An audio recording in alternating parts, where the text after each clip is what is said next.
Hello everyone, how is it going? So in this video, I'll be talking about chronic guilt. Now, chronic guilt was something that I thought I would have been stuck with forever. When I first came in to Rob back in 2018, chronic guilt and shame was what I felt 24/7. Every moment of the day, I was bombarded with guilt. I was weighed down by the burden of guilt. It felt like a boulder on my chest weighing me down. And I felt trapped. I felt stuck. I felt locked in. I felt like I was drowning in chronic guilt. I felt like I was backed into a corner. I felt boxed in.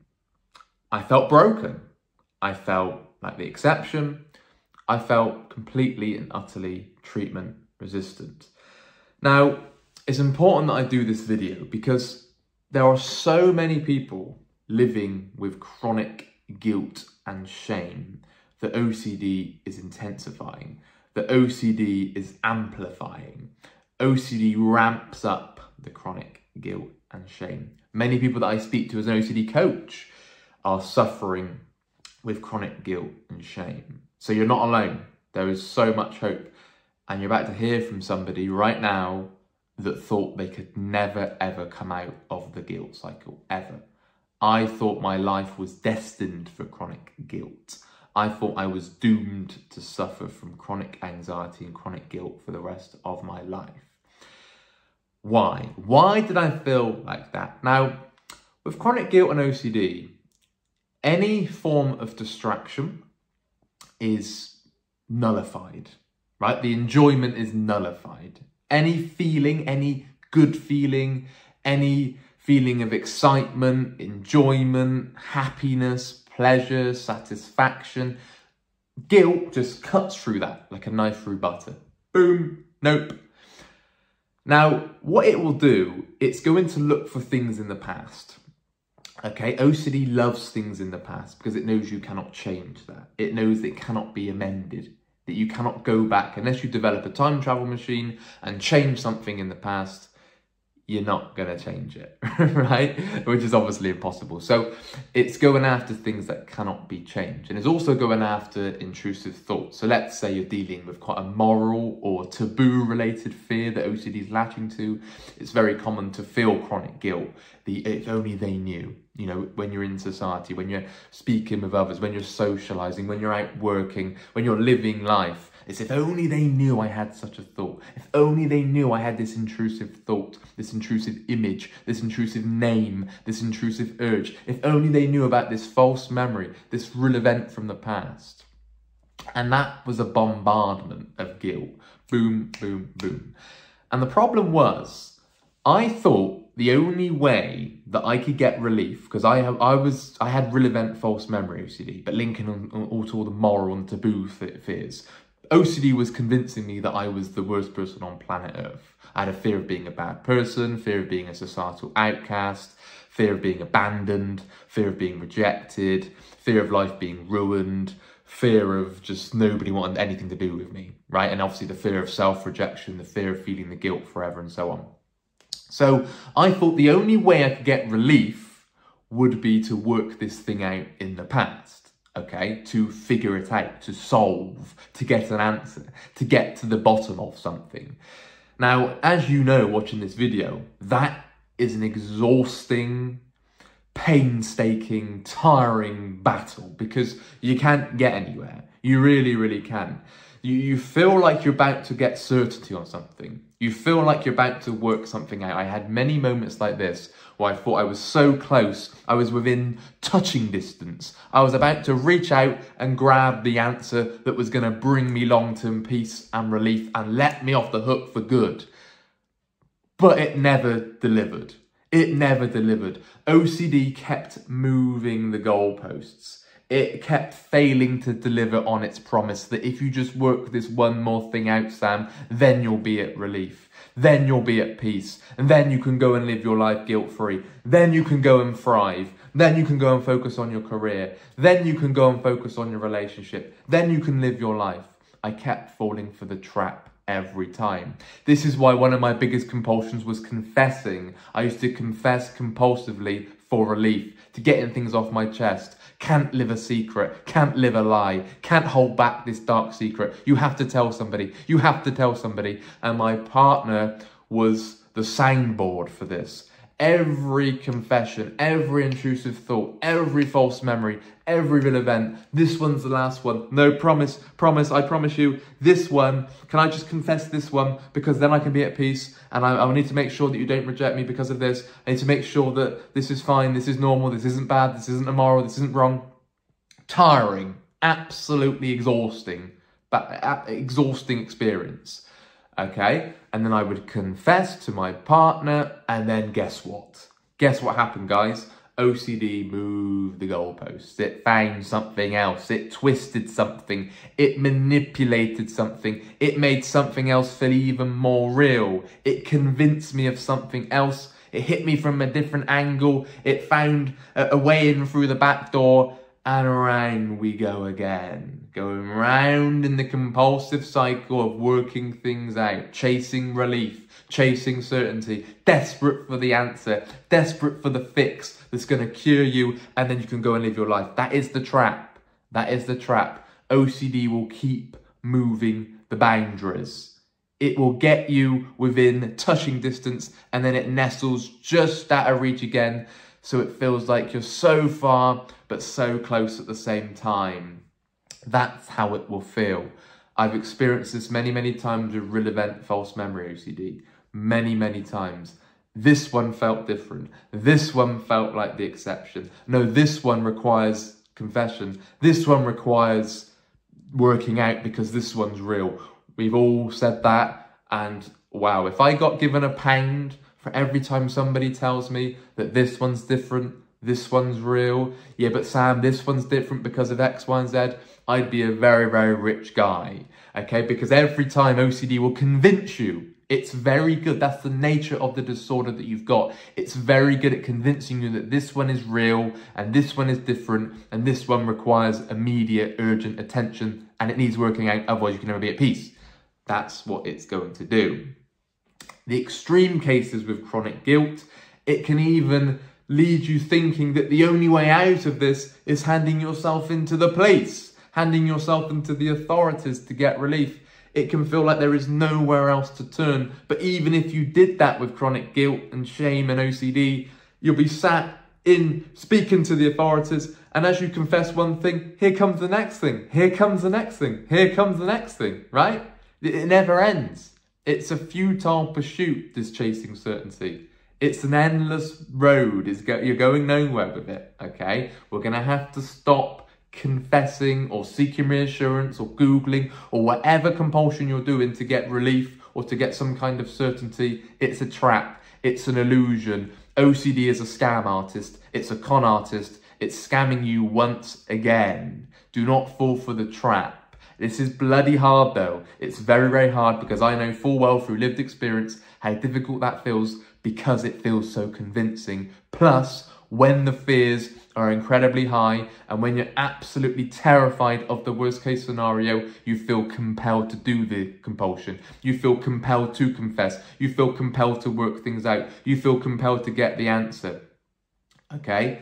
The chasing the answer, the chasing to get to the bottom of this, the chasing the solution for this real event, false memory, guilt theme, whatever it may be, is never ever going to provide you with long-term relief. And it's very important that you hear that, because otherwise, if I didn't know that, and if I wasn't told that, and if I wasn't coached how to overcome that, I'd still be stuck with chronic guilt and shame today.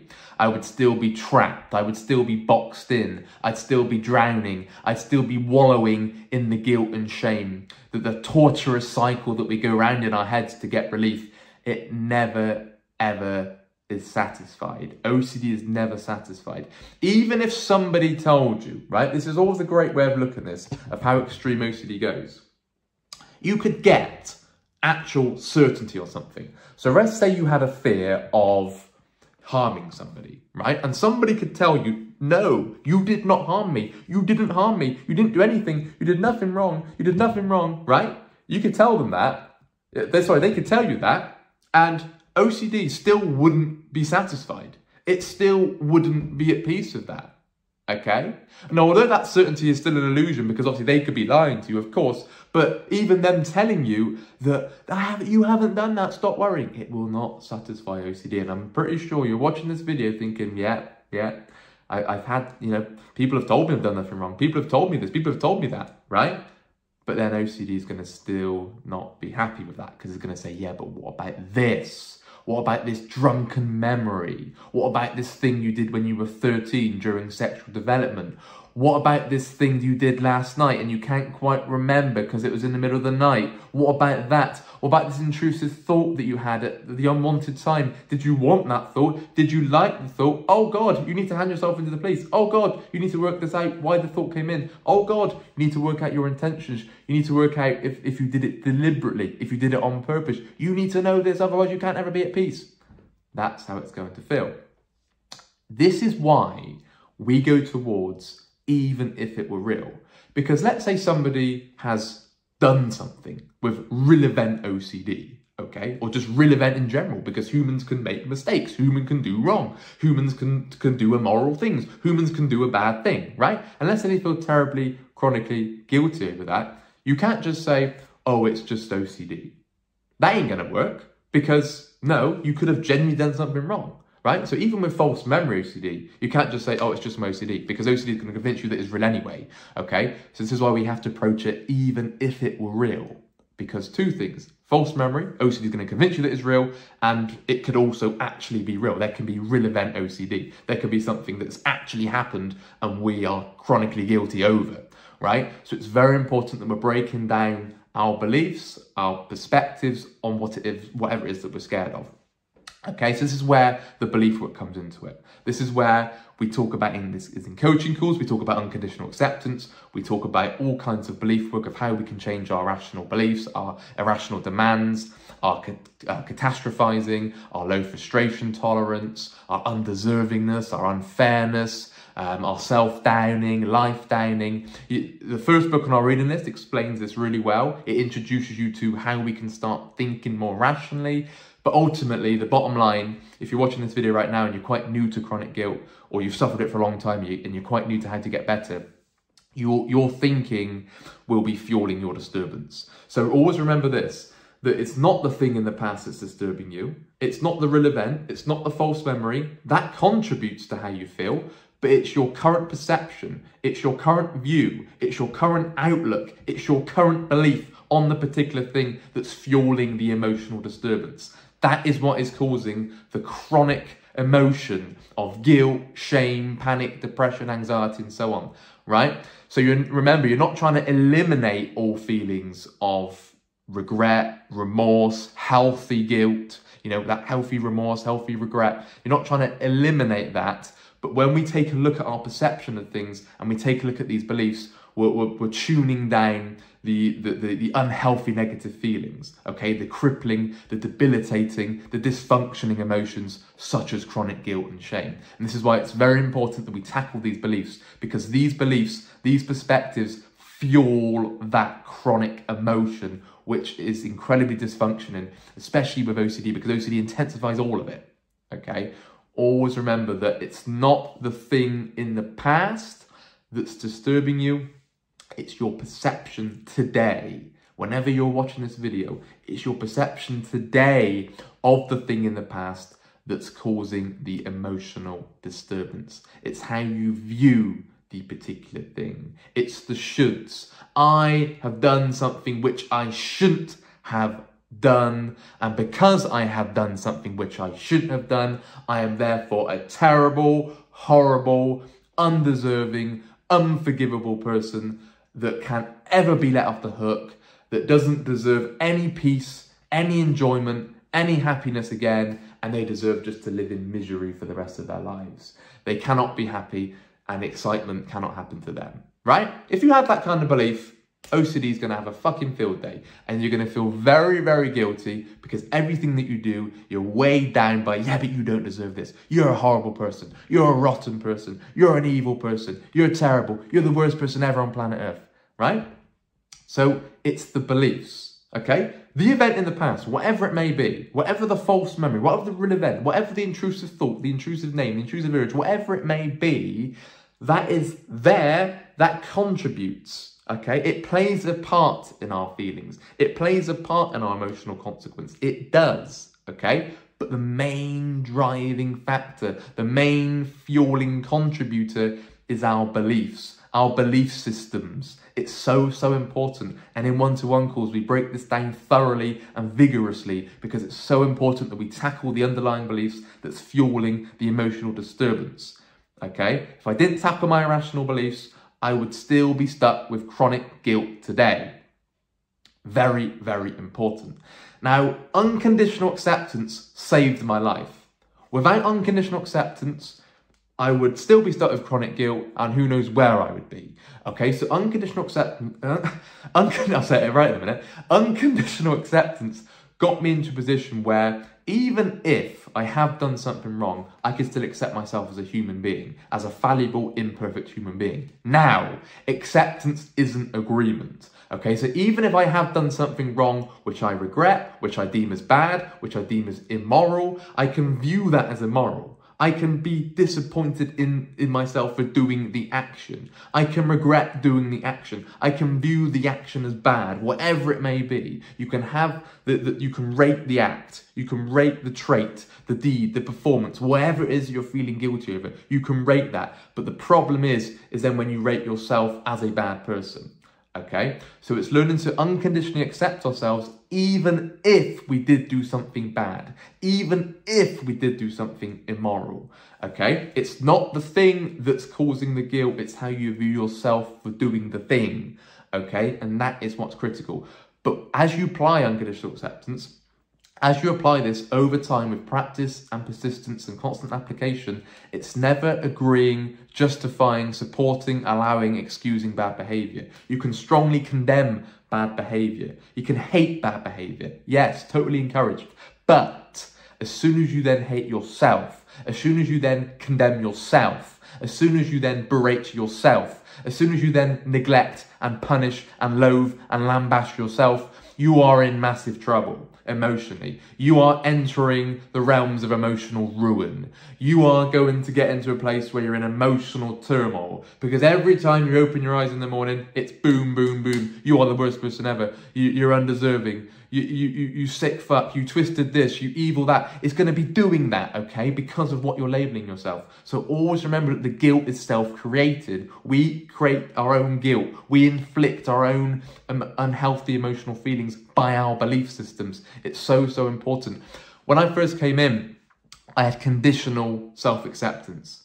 I had conditional self-esteem, and I could only accept myself if I hadn't done X, Y, and Z. I could only accept myself if I did well. I could only accept myself if I didn't cross the line, whatever that line may be, because OCD is constantly moving the line anyway, right? So OCD was finding something where, what about this? Was that crossing the line? What about this when you were drunk? What about this when you were 15? It's always going to find something that crosses the line. Now, with conditional self-acceptance, and if I could only accept myself if I do not cross the line, then OCD is going to find something where I could have crossed the line, and then boom. It's the lack of acceptance which leads to self-hatred, self-berating, self-punishing, and just constant beating yourself up endlessly. Constantly berating yourself endlessly.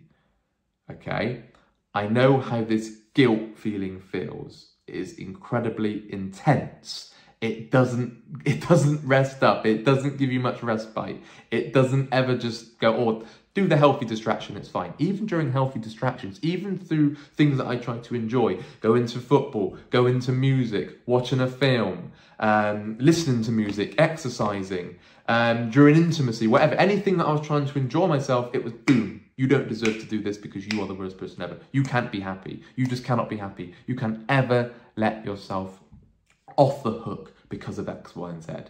And that is how it felt. Compassion is key. Compassion is key. If you're struggling to apply self-compassion, then start looking at having compassion towards others. Look at somebody that you may disagree with. Look at somebody that's done a bad action and think, how can I have compassion, acceptance and understanding for that individual? Yet again, that's not agreement. That is not justifying their bad behaviour. That's not excusing their belief you don't like. That is not allowing their poor choices. No, okay, but you're accepting the human being with their fallibility, with their imperfection, for their bad behaviour, and looking at all the reasons behind it. You're seeing them as a fallible human being that is capable of doing wrong. All the genetics involved, all the hereditary components, all the environmental factors, their upbringing, and their parental situation, how their cultural beliefs, their religious beliefs. There's so many moving parts to a human being. There's so much makeup with the genetics and how people view the world, right?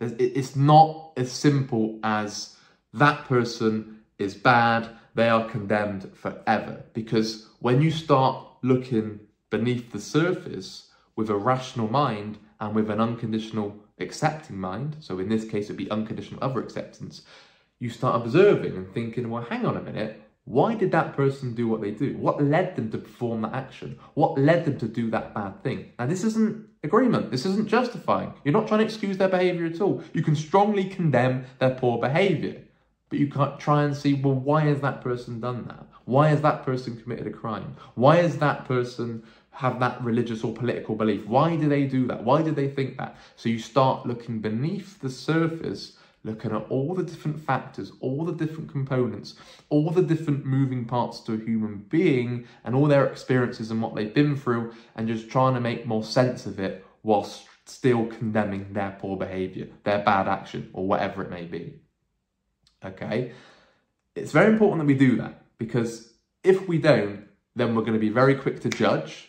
Well, then that's going to lead to anger, that's going to lead to rage, it's going to lead to jealousy, it's going to lead to all kinds of feelings, because it can work the other way as well, right? If somebody that you may look up to, for example, and you're feeling intense feelings of jealousy, right? That comes down to the rating them as a human being, seeing them as superior, seeing them as better than somebody else, which leads to feelings of over jealousy and so on, which isn't healthy, okay? So remember that we create our chronic guilt. Okay, I want to cover this again because it's such an important point, and I really want to go into in-depth in this video because I talk so passionately about this, as you can tell, because I was stuck with chronic guilt for so long, for years, all throughout my teenage years, up to, I would say, when I was 22, I could start seeing it unlatched. And I know you might say, oh, fuck me, that's young, but I've suffered with guilt from such a young age, it felt like a fucking lifetime, okay? Remember this changed my life.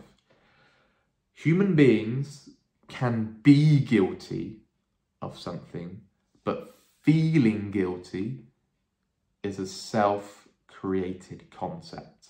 I'll repeat.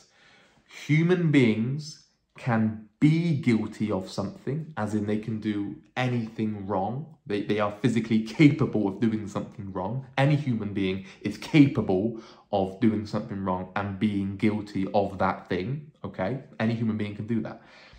But the feeling guilty is something that we invent ourselves because of how we view ourselves, how we view ourselves for doing an action that we then regret or condemn or we deem as bad or as wrong. Are we then saying, I am the most undeserving person ever on planet Earth?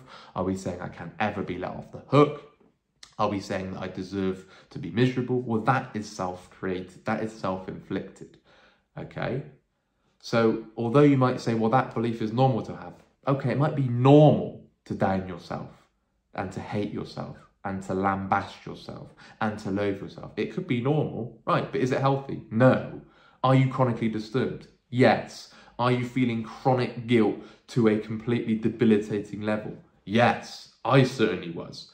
I could hardly fucking walk with chronic guilt at my worst, right? Walking was a bloody task. Walking was a chore, right? Getting out of bed was my hardest task. Of course, I could physically walk. I'm lucky enough and fortunate enough to be able to walk, of course. But just putting one foot in front of the other was very difficult because I was so fatigued by the guilt weighing me down.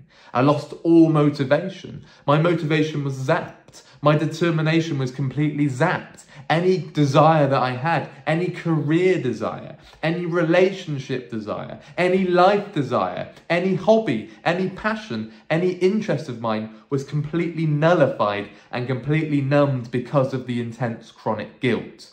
Okay, but then once I started to realize that I was bringing on the chronic guilt myself with my irrational beliefs and also my irrational behaviors that were backing that up, the avoidance, the compulsions, the confession, the seeking reassurance. Once I realized that I was fueling it all with my own internal beliefs and behaviors, then something started to change. I had to wear all the feelings of guilt. I had to wear all the feelings of chronic shame, facing all the discomfort, embracing it all, knowing that one day, if I keep breaking down these fears, if I keep changing my irrational beliefs, if I keep striving for unconditional self-acceptance, if I keep going towards compassion, acceptance and understanding and not agreement, if I keep striving for that, then maybe one day I can be guilt-free. Please strive for that rather than falling for the OCD scam once again, that if you just figure this one thing out in the past, then you can be at peace, then you can be at relief. It's complete and utter nonsense. You're shaking hands, you're about to shake hands with OCD, it pulls away last minute, you're already trapped in, and round you go again in the rumination, the working things out, the painful, the exhausting, the tiring rumination, the analysing, the reviewing, the going over things, the asking questions. But how old was I? Was I 12? Maybe I was 13. Wait, what if I was 14? Was I drunk? How drunk was I? Oh, what about this? Did they say this? Oh God, how did they react to this? I've been there. I have been there. It is exhausting. It's debilitating, right? There is hope. You do not have to live a lifetime of chronic guilt and shame. I thought I was going to be stuck with chronic guilt forever. I truly believe that. Rob's mentioned this many times. On my first call, I'm there in tears and I could not see a light at the end of the tunnel. I could not see a way out. I just couldn't see how I wouldn't be consumed and weighed down by chronic guilt for the rest of my life, because I was convinced that I had done something wrong. I was convinced I was the worst person on planet Earth. I was convinced that the only way I was going was to self-hatred, self-punishment, self-neglect, self-downing. I was convinced that was the only thing that was there for me. And I was just coming in for calls, just hoping one day it was going to go away. Until I started to apply application to the rational thinking, and the most important ingredient to it all with chronic guilt and shame is unconditional self-acceptance.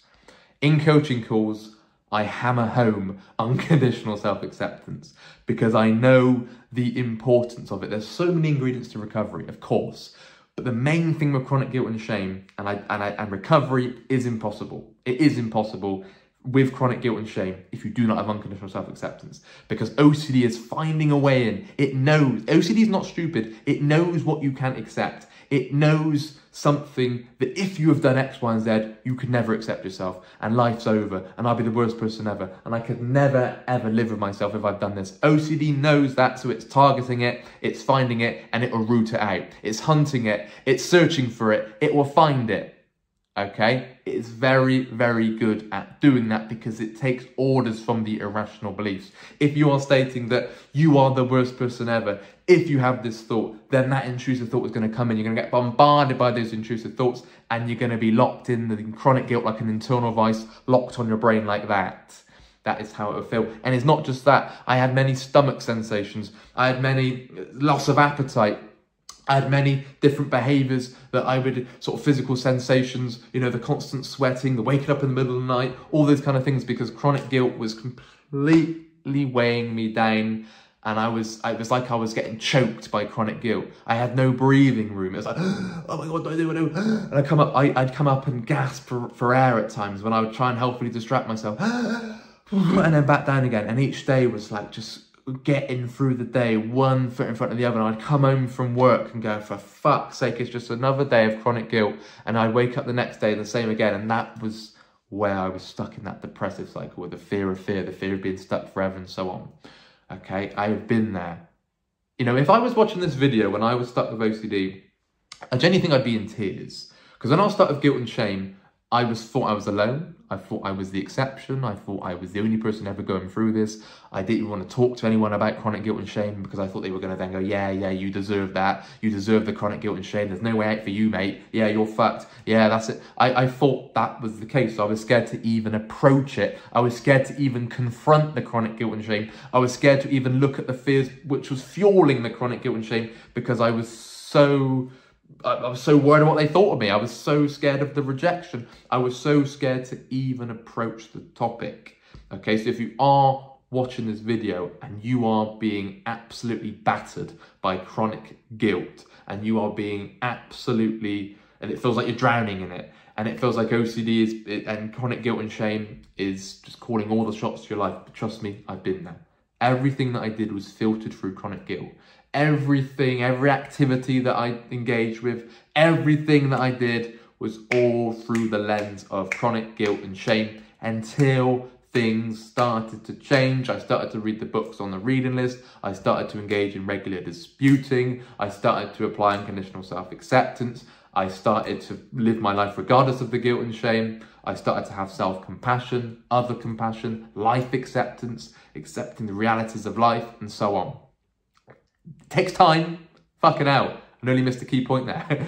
It takes time. It takes a lot of persistence. You cannot just do this overnight. If you're feeling chronically guilty today, you're not going to watch this video and go, right, cheers, Sam. Cheers, mate. I'm feeling fine. Thank you. Bye. No. Okay, it's going to take a lot of changes, like a factory reset in how we view things, how we beat ourselves up endlessly. You know, the guilt is always self-created of our own beliefs. So as we start unwiring and untangling these irrational beliefs and untangling the conditional self-acceptance, it's going to take time for that to fully settle and for things to start to change emotionally. Don't view it as a time frame. Don't view it as I need this gone by next Christmas. Don't view it as, oh, I need this gone by next week. It's going to take time. View it as a marathon. Do not view it as a sprint.